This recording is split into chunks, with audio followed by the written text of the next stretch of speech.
Pick up almost any tape measure and wiggle the little metal hook at the end. It moves. At first, that movement can make the tool feel worn out, poorly assembled, or slightly broken. But if someone tightened that hook so it could not move, the tape measure could become less accurate.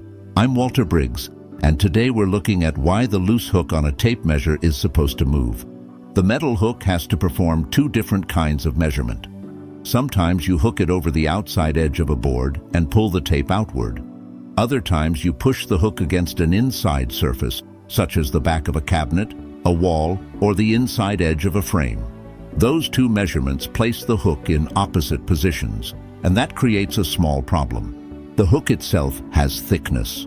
When you pull the hook over the outside edge of a board, the outside face of the hook becomes the starting point of the measurement. But when you push the tape against an inside surface, the inside face of the hook becomes the starting point.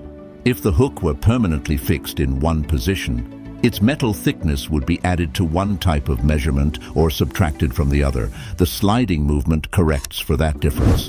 When you hook the tape over an outside edge and pull, the hook slides outward by roughly its own thickness. When you push the hook against an inside surface, it slides inward by roughly the same amount.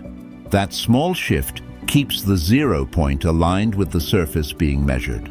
Stanley calls this type of design a Tru-Zero hook and describes it as a way to take accurate inside and outside measurements without manually compensating for the hook's thickness. Look closely at the connection between the hook and the blade. You will usually see small rivets passing through slightly elongated openings. The rivets hold the hook securely enough that it cannot fall off, while the openings allow a short, controlled amount of movement along the length of the blade. The movement should be small. The hook is not supposed to slide half an inch, swing freely, or twist wildly from side to side. It only needs enough travel to compensate for its own thickness. Here is a simple example. Suppose you want to measure the outside length of a wooden board. You catch the hook over one end and pull the tape across the board. As you pull, the hook shifts outward.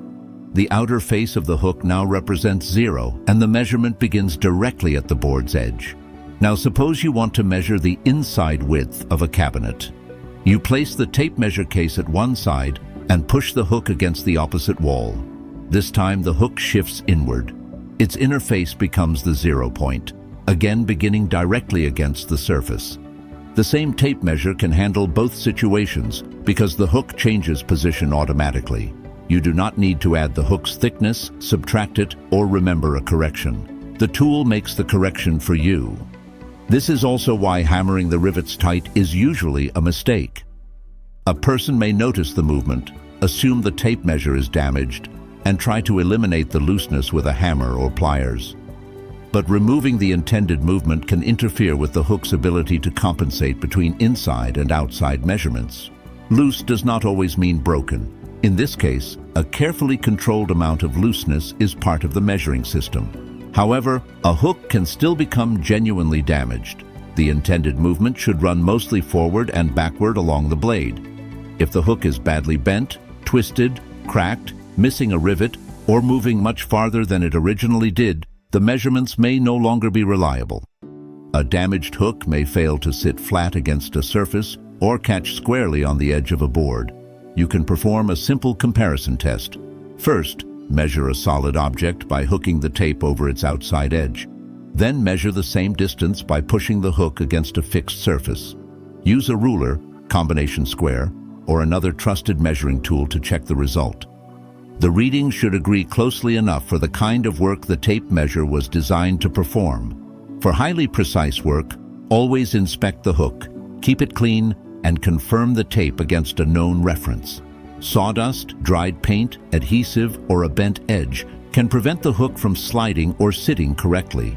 Also remember that tape measures are not all built exactly the same way. Some have larger hooks, magnetic hooks, hooks that grab from several directions, or blades marked in both inches and metric units.